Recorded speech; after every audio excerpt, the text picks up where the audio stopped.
Blouse शिवायला घेतला की जेवढी आपल्याला कटिंग महत्त्वाची असते तेवढीच आपल्याला शिलाई पण महत्त्वाची असते. तर शिलाई करते वेळेस आपल्याला अशा थोड्या जे टिप्स आहेत त्या पाहून किंवा मापाच्या ब्लाऊजनुसार आपल्याला चेकिंग करून ब्लाऊज आपल्याला शिवायला घ्यावा लागतो. नमस्कार, सखी कलेक्शन मराठी या आपल्या चॅनलमध्ये सगळ्या मैत्रिणींचे स्वागत आहे.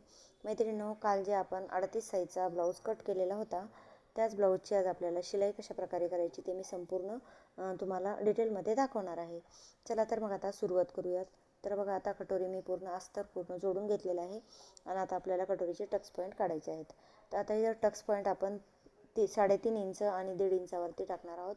कारण 38 साईज आहे म्हणून थोडीशी मोठी साईज असल्यामुळे आपल्याला 3.5 इंचावरती हा टक्स टाकून घ्यायचा आहे. तसं नॉर्मल तुम्ही 3 इंचावरती टाकला तरीही चालतो. आता आपण ही कटोरी सरळ करून पाहूयात. तर बघा किती छान टक्स पॉईंट आलेला आहे आणि कटोरी पण छान आलेली आहे. आता आपण साईड पार्टला जोडायला घेऊयात. आता साईड पार्टला जोडते वेळेस दोन्ही भाग आपल्याला एकसारखे जोडायचे आहेत. कोणताही भाग जास्त ओढायचा नाही किंवा जास्त असा ताणून घ्यायचा नाही. त्यामुळे काय होते, कटोरीचा आकार थोडासा चेंज होऊ शकतो. तर आता इथं 2 शिलाई टाकून घ्यायच्या आणि क्रॉसपट्टी जोडायला घ्यायची. आता जोडते वेळेस काय करायचं, मी अस्तरला एक भाग जोडून घेतलेला आहे क्रॉसपट्टीचा आणि जो दुसरा भाग राहिलेला आहे तो आपण कटोरीच्या भागाला जोडून घेऊयात. तर जोडते वेळेस मी सरळ कापड ठेवलं आणि कटोरी क्रॉसपट्टी जी आहे ती उलट ठेवून त्यावरती जोडून घेतली. आता इथं आपल्याला काय करायचं, कापड फोल्ड करून घ्यायचं आहे आणि क्रॉसपट्टीचा जो दुसरा भाग आहे तो जोडायला घ्यायचा आहे. आता ही पूर्ण क्रॉसपट्टी आपण आतल्या साईडला जोडून घेतलेली आहे. त्यामुळे आपल्याला हे कापड काय करायचं आहे, सरळ करून घ्यायचं आहे.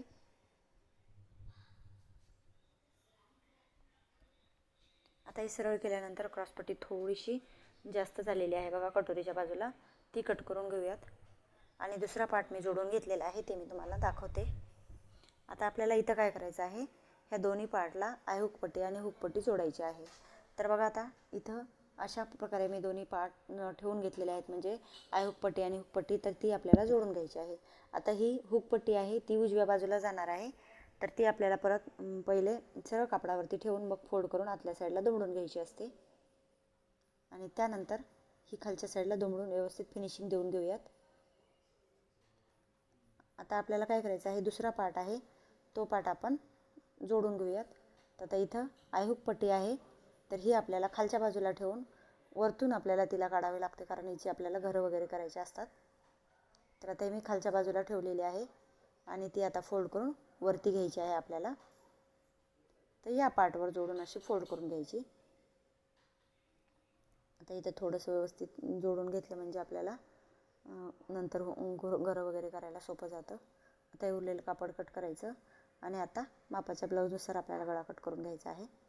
हे खूप इम्पॉर्टंट असतं. ही जर पट्टी आपली मोठी झाली तर आपला गळा कमी होतो आणि मग आपल्याला असं छातीमध्ये दाटल्यासारखं होतं. तर आपण मापाच्या ब्लाऊजनुसार कधीही गळा आपल्याला अशा प्रकारे कट करून घ्यायचा असतो.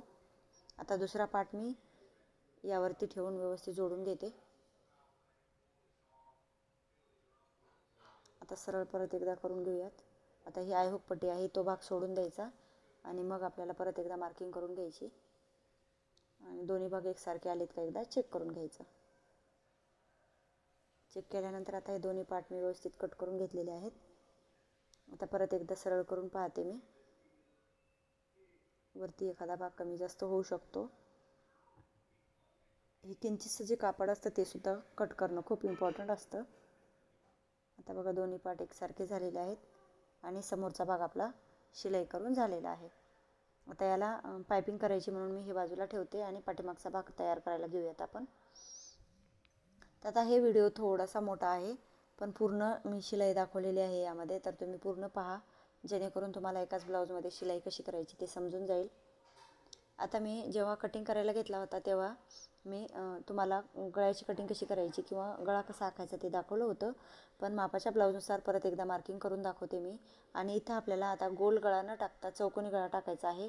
तर चौकोनी गळ्याला आपल्याला जास्त डीप घ्यायचं नसतं. तर बघा, आता मी कशा प्रकारे कट करून घेते ते. आता इथं मार्किंग केलेली आहे आपल्याला, पण तशी मार्किंग आपल्याला गळ्याला कट करायची नाही आहे, कारण चौकोनी गळा आहे म्हणून थोडासा खालच्या बाजूला आपल्याला कमी कट करायचा आहे. कारण डीप जर घेतला तर मग पाठीचा आपल्याला चौकोनी भाग जास्त ब्रॉड होतो, मग ते व्यवस्थित दिसत नाही, म्हणून थोडासा ग्लास आकार द्यायचा याला चौकोनी गळ्याला आणि मग जोडायला घ्यायचं. आता हे अस्तर पूर्ण मी जोडून घेते आणि मग आता पाठीचे टक्स टाकायला घेऊयात आपण. आता हे मी कापड सरळ ठेवून त्यावरती अस्तर पूर्ण जोडून घेतलं आणि आता आपण इथं टक्स टाकून घेऊयात. तर बघा शोल्डरचा बरोबर मध्य काढला मी आणि टक्सला पॉईंट घेतले. आता त्या पॉईंटनुसार आपण काय करूयात, इथं टक्स टाकून घेऊयात. तर गळ्याच्या अर्धा इंच खालच्या बाजूला आपण टक्स टाकून घेणार आहोत. एकदम गळ्याच्या बरोबर घ्यायचा नाही टक्स.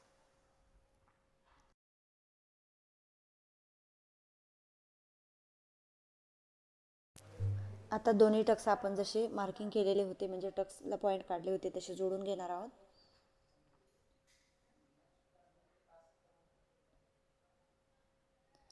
त्यानंतर आता आपण काय करूयात, थोडासा भाग आता इथं गोलाकार दिसतोय पाठीचा, तर तो सरळ करून घेऊयात. त्याला मी फोल्ड करून घेते आणि मग कटिंग करून घेऊयात व्यवस्थित. चला तर मग चॅनलला नवीन असतील तर सबस्क्राईब करा. असेच तुम्हाला नवनवीन व्हिडिओ पाहायला भेटतील. आता बघा हे पूर्ण भाग मी सरळ करून घेतला आणि आता आपण इथं पाठीची पट्टी जोडायला घेऊयात.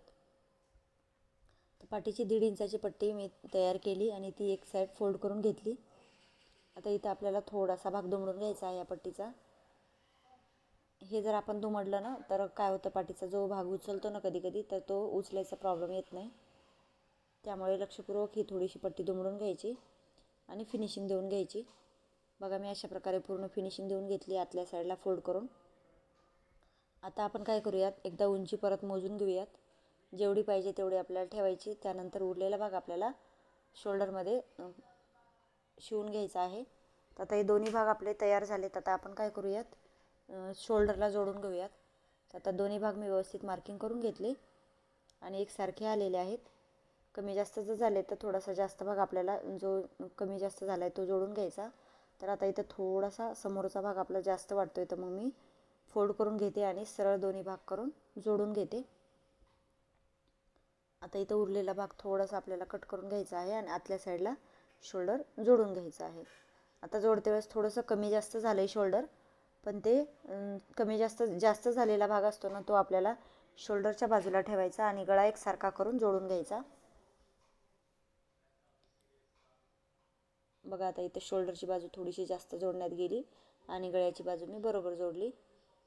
त्यानंतर आता आपल्याला काय करायचं आहे, पायपिंग करून घ्यायची आहे. तर 1.5 इंचाची मी पट्टी कट करून घेत आहे बघा ही, आणि तिरकस पट्टी आहे ही पूर्ण. तशा 2 ते 3 मी पट्ट्या काढून घेणार आहे.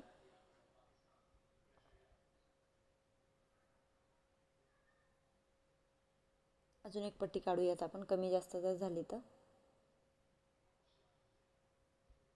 आता हे तिन्ही पट्ट्या मी एकसारख्या जोडून घेते.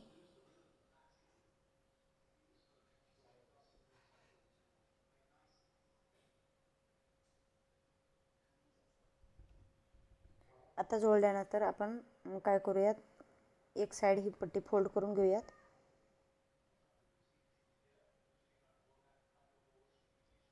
गोलाकार भाग सोडून आपण दुसऱ्या बाजूला ही पट्टी फोल्ड करायला घेतलेली आहे आणि पूर्ण फोल्ड केल्यानंतर आता आपल्याला इथं गळ्याला पायपिंग करायला घ्यायची. आता इथं सुरुवातीला थोडासा भाग दुमडून घ्यायचा जोडायला.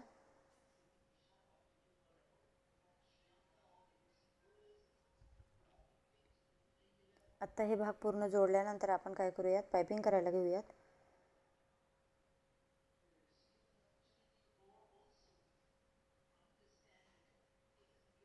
इथे चौकोनी गळा आहे म्हणून थोडासा मी भाग इथं पट्टीचा फोल्ड करून घेतलेला आहे. नंतर आपण जेव्हा पायपिंग करतो तेव्हा ही व्यवस्थित दुमडून घ्यायची असते.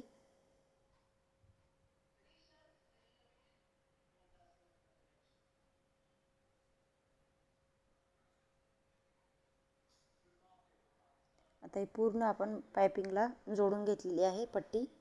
आणि आता आपण इथं थोडासा कपडा आतला आहे तो दुमडून घ्यायचा आणि पायपिंग करायला घ्यायची. जो आपण शिलाईचा कपडा असतो तो जर पायपिंगमध्ये घेतला तर पायपिंग खूप छान येते आणि फिनिशिंग पण छान येते पायपिंगला.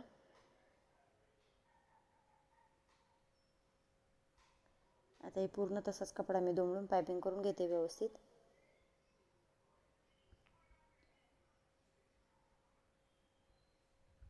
बघा कशा प्रकारे पायपिंग झालेली आहे. एक सारखा कपडा दुमडण्यात गेलेला आहे त्यामुळे पायपिंग पण छान आली. आता हे शोल्डरचा भाग आहे तो व्यवस्थित आपण करून घेऊयात. परत एकदा चेकिंग करून घेऊयात दोन्ही भाग एकसारखे आहेत का ते. कमी जास्त जर झालेले असतील तर व्यवस्थित कट करून घ्यायचे, म्हणजे आपल्याला जे काखेमध्ये घोळ वगैरे येतो तो येणार नाही. आता इथं समोरचा भाग थोडासा जास्त झालेला आहे बघा, तो मी कट करून घेते आणि मग आपण बाही जोडायला घेणार आहोत. तर आता इथं बाही जोडते वेळेस पण आपल्याला बाहीचा पण भाग एकदा चेक करून घ्यायचा असतो. आता दुसरी बाजू ती एकदा चेक करून घ्यायची, ती पण समोरची थोडीशी जास्त झालेली आहे, ती पण कट करून घेते मी.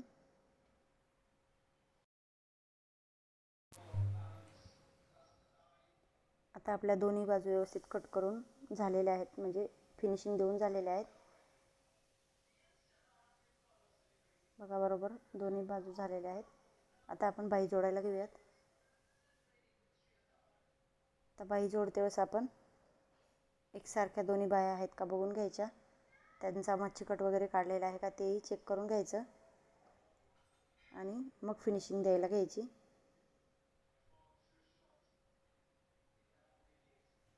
आकार त्यांचे दोन्हीचे व्यवस्थित आहेत का ते एकदा चेक करून घ्यायचं आणि मग जोडायला घ्यायचं. आता यांचा मध्य काढून घ्यायचा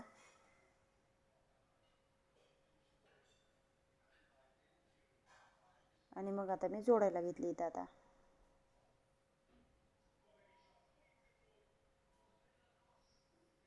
आता इथे जोडते वेळेस आपण काय करायचं, शोल्डरचा जो भाग आहे जोडलेला तो पाठीमागच्या साईडला दुमडून घ्यायचा, म्हणजे फिनिशिंग छान येते.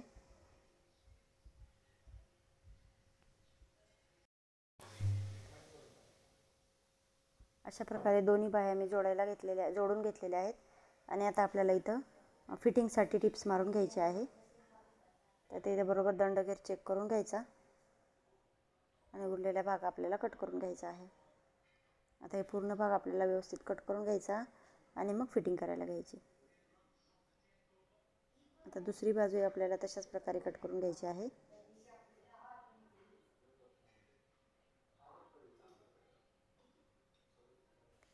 दोन्ही बाजू व्यवस्थित फिटिंग झाल्यानंतर फिनिशिंगने आपल्याला व्यवस्थित भाग कट करून घ्यायचा आणि आता आपल्याला फिटिंग करायला घ्यायची आहे. बघा आता दोन्ही भाग काखेतले एकसारखे आलेले आहेत. बाही पण आपली एकसारखी चेक झाली. आता मापाच्या ब्लाऊजनुसार मार्किंग करून घ्यायची व्यवस्थित.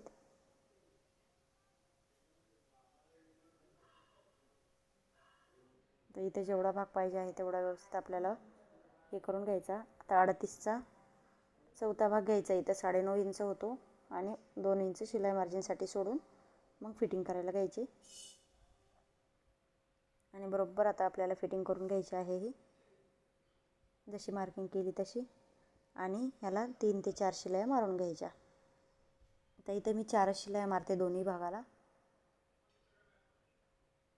कसा वाटला हा ब्लाऊज? आवडला का? नक्की आवडला असेल तर नक्की लाईक करा आणि नवीन असतील तर चॅनलला सबस्क्राईब करायला विसरू नका. बघा दोन्ही भाग एकसारखे झालेले आहेत. समोरचा भाग पण आणि मागचा भाग पण फिनिशिंगने जोडलेला आहे. भेटूयात नवीन व्हिडिओसोबत.